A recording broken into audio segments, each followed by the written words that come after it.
మనం ఎట్టి పరిస్థితుల్లో గెలిపించుకోవాలా.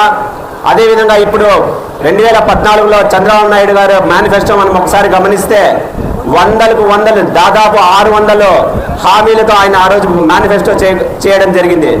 ఆ 600లో కనీసం ఒక 5-10 సంక్షేమ కార్యక్రమాలు కూడా ఆయన చేయలేకపోయినారు. ఏమన్నా అంటే కొత్త స్టేట్ ఫామ్ అయింది, ఆర్థిక పరిస్థితి బాగలేదు కాబట్టి మేము చేయలేకపోయినామని ఆ రోజు ఆయన కారణాలు చెప్పారు.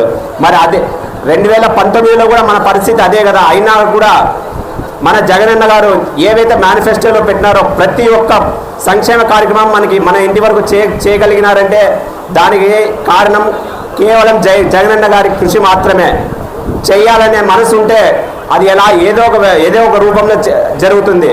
జగనన్నకు ఆ మనసు ఉంది కాబట్టే ఆ రోజు మనకు ఏదైతే ప్రామిస్ చేశారో ప్రతి మేనిఫెస్టోలో ఉన్న ప్రతి ఒక్క కార్యక్రమం చేయడం జరిగింది. ఇప్పుడు మరీ అదే చంద్రబాబు నాయుడు ఇంకో మేనిఫెస్టో పెట్టుకొని కాంగ్రెస్ వాళ్ళ ఆయనకు హామీలు ఎలా ఇవ్వాలో కూడా ఒక ఐడియా ఉన్నట్టు లేదు. కాంగ్రెస్లో ఉన్నటువంటి మేనిఫెస్టో కర్ణాటకలో ఉండే 3 సిలిండర్లు లేకపోతే ఫ్రీ బస్ అనో ఇవో వాళ్ళ మేనిఫెస్టోలో అవి కూడా కాపీ కొట్టి ఏదో ఒకటి అబద్ధాలు ఇంకొకసారి మేనిఫెస్టోలో పెట్టేస్తే అయిపోతుంది, జనాలు నమ్మి ఓటేస్తారనే నమ్మకంతో ఈరోజు ఆయన ఇంకో మేనిఫెస్టో తీసుకొని మన ముందుకు వచ్చారు. 2014లో ఆయన సొంత తెలివిగా ఆలోచించి చేసిన పనికే దిక్కు లేదు.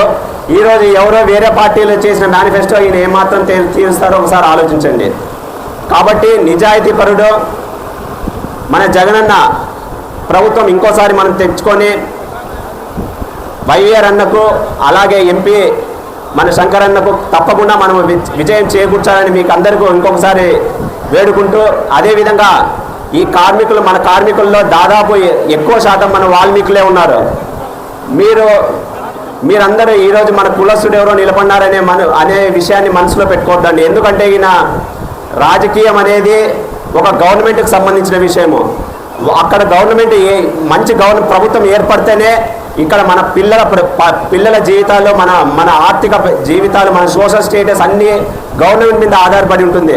కేవలం మనం కులమో ఇంకొకటో చూసి మనం ఓట్లు వేసినామంటే మన ఫ్యామిలీని మనమే మన చేతులారా చదువుకోవడం జరుగుతుంది. కాబట్టి అటువంటివి ఏమీ మనసులో పెట్టుకోకుండా మనకి ఏదైతే జగనన్న ప్రభుత్వం మనకి ఇన్ని సంక్షేమ కార్యక్రమాలు ఇచ్చి మనల్ని ఈ స్థాయిలో నిలబడిందో ఆ ప్రభుత్వానికి సపోర్ట్ చేసే సమయం ఇది.